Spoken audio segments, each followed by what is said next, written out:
After you leave the sides out, you're going to put the back into a ponytail. And then you're going to stretch it down to where you want to cut it. Put that area into a ponytail. Insert 2 barber combs right underneath the second ponytail where you want to cut it at, so it can hold it in place.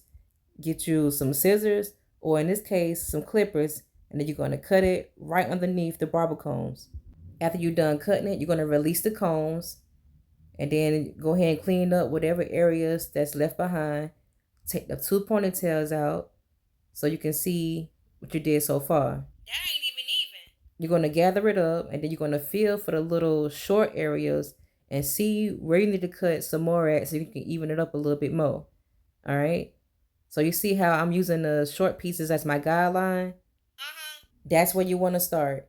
All right. So if you lose your place, just go back to that small guideline and then cut from there. If you need some reassurance, ask your daughter or whoever else in there with you, so you make sure you're on point. Oh, that's your twin right there. Okay, after you even out the back, you're going to split the side in half. So leave the bang in the ponytail.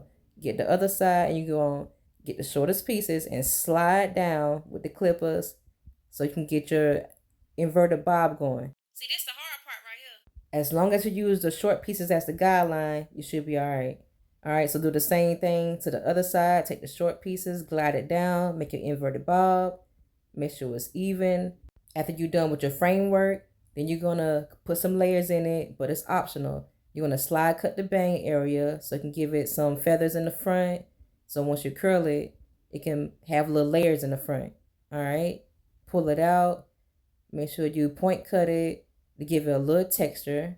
Make sure you do it in sections too, because you don't want to have too much hair and then you don't know, which direction you're going. You gonna teach me how to style it? Go to my hairstyling playlist and I'm teaching you how to curl it and style it.